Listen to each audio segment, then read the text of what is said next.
Political process nga kung ituring ang impeachment. Kaya naman, sa panibagong yugto sa kasaysayan ng politika sa Pilipinas, isang pangalawang pangulo ang maaaring maharap sa prosesong ito. Ayon sa konstitusyon, kinakailangan lamang na pumabor ang 1/3 ng kabuuang miyembro ng Kamara para umusad ng impeachment at madala ito sa Senado. Ang mga senador ang magsisilbing mga hukom.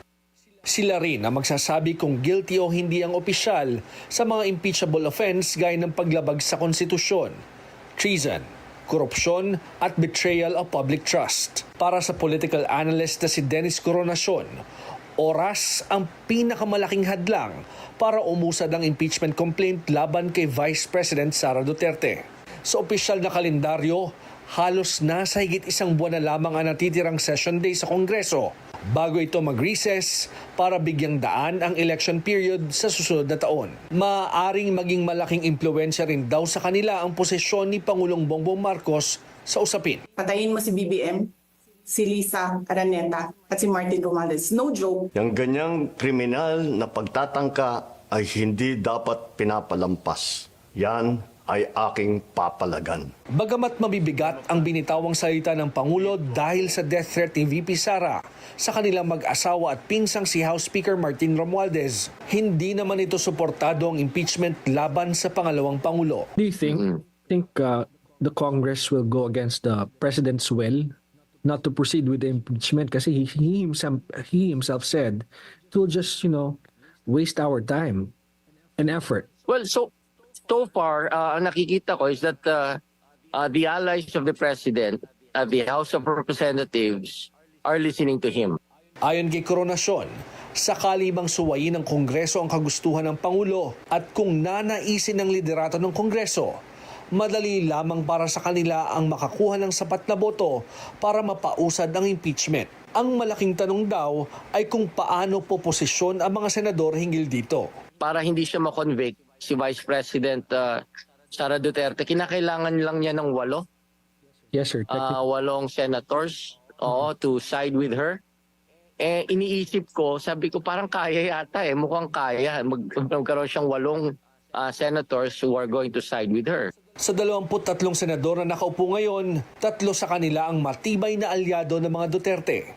Sina Senador Ronald De La Rosa, Bongo at Robin Padilla. Bagamat independent, running mate ni dating Pangulong Rodrigo Duterte noong 2016, si Senador Alan Peter Cayetano.